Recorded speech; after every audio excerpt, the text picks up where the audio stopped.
होता है stomach human body में एब्डोमिनल कैविटी पर अपर पार्ट में लेफ्ट साइड लेफ्ट हाइपोकॉन्ड्रियल रीजन पर स्थित होता है। कहाँ? ह्यूमन बॉडी में एब्डोमिनल कैविटी पर अपर पार्ट में लेफ्ट साइड लेफ्ट हाइपोकॉन्ड्रियल रीजन पर स्टमक होता है। स्टमक का फंक्शन क्या है? स्टमक का प्राइमरी फंक्शन ये है कि स्टमक फूड पार्टिकल को रिसीव करने का काम करता है। किसे रिसीव करता है? Food particle. फूड पार्टिकल्स में क्या? प्रोटीन, फैट एंड कार्बोहाइड्रेट को रिसीव करने का काम करता है। किससे कनेक्ट होता है? स्टमक ईसोफेगस के लोअर एंड से स्मॉल इंटेस्टाइन के फर्स्ट पार्ट डिड्यूनम तक होता है।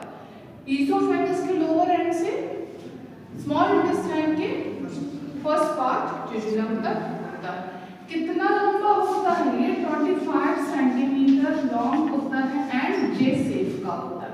25 सेंटीमीटर लंबा होता है, जे शेप का होता है, फूड पार्टिकल्स को रिसीव करने का काम करता है। अब इसकी एनाटॉमी क्या हुई? मींस इसका स्ट्रक्चर इसके आसपास है क्या? स्टमक में 2 एंड होते हैं, 2 सिरे होते हैं, एक ये और ये, upper end and lower end. Upper end को कार्डियक एंड कहेंगे, लोअर एंड को पाइलोट एंड कहेंगे। 2 एंड्स होते हैं, कार्डियक एंड पाइलोट। स्टमक में 2 सरफेस होती है, आगे वाली जो दिख रही है एंटीरियर सरफेस है, इसके पीछे पोस्टीरियर सरफेस एंड 2 बॉर्डर्स होती हैं, 1 एंड 2। ग्रेटर कर्वेचर, पहली बॉर्डर को greater curvature and second border को लेजर कर्वेचर कहेंगे। ठीक है, greater curvature and lesser curvature. 2 end upper end lower end, 2 surface anterior posterior, 2 border greater curvature and laser curvature। Body stomach का main part होती है क्योंकि यहाँ फूड पार्टिकल रिसीव होता है, इकट्ठा होता है। एंड फंडस कार्डियक एंड के पास में होता है।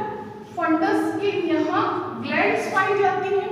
ग्लैंड 3 टाइप की होती है, cardiac gland, fundic gland and pyloric gland. ठीक, कहाँ होती है ग्लैंड? जहाँ स्टमक का फंडस होता है। और फंडस कहाँ होता है? स्टमक के कार्डियक एंड के यहाँ। कार्डियक एंड कहाँ होता है? ईसोफेगस का लोअर एंड। फाइन, ईसोफेगस का लोअर एंड स्टमक का कार्डियक एंड होता है। कार्डियक एंड के नियर फंडस होता है। फंडस में क्या प्रेजेंट होती है? ग्लैंड। ग्लैंड्स कितने टाइप की होती है? 3 टाइप की, cardiac gland, fundic gland and pyloric. ठीक, ये ग्लैंड करती क्या है? ग्लैंड कार्डियक गैस्ट्रिक ग्लैंड है ना, इसे कहा क्या कहा जाता है? Gastric gland. गैस्ट्रिक ग्लैंड क्या करती है? गैस्ट्रिक जूस का सिक्रेशन करती है। ठीक, उस गैस्ट्रिक जूस, कितना गैस्ट्रिक जूस का सिक्रेशन होता है एक नॉर्मल हेल्दी ह्यूमन में, एक सामान्य स्वस्थ व्यक्ति में पर डे 1 से 1.5 लीटर गैस्ट्रिक जूस का सिक्रेशन होता है। अब गैस्ट्रिक जूस होता कैसा है? Gastric juice colourless watery alkaline fluid होता है, रंगीन स्वच्छ द्रव्य होता है जिसमें 99% वाटर एंड 1% अदर सब्सटेंस पाए जाते हैं, लाइक एंजाइम्स पाए जाते हैं। अब एंजाइम्स में कौन से एंजाइम्स होते हैं?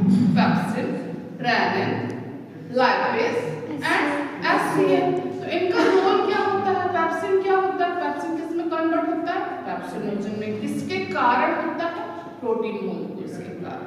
रेनिन क्या है? रेनिन क्या करता है? मिल्क को कर्डी मिल्क में कन्वर्ट कर देता है। लाइपेज क्या होता है? लाइपेज एक स्ट्रॉन्ग एंजाइम होता है, ये मिल्क को डाइजेस्ट करने में हेल्प करता है। एंड लास्ट है एससीएल। तो एससीएल का रोल क्या होता है? ये एससीएल क्या करता है? ये हमारी बॉडी में जो फूड के साथ हम जो टिनी बैक्टीरिया ले लेते हैं उसको किल करने का काम एससीएल करता है।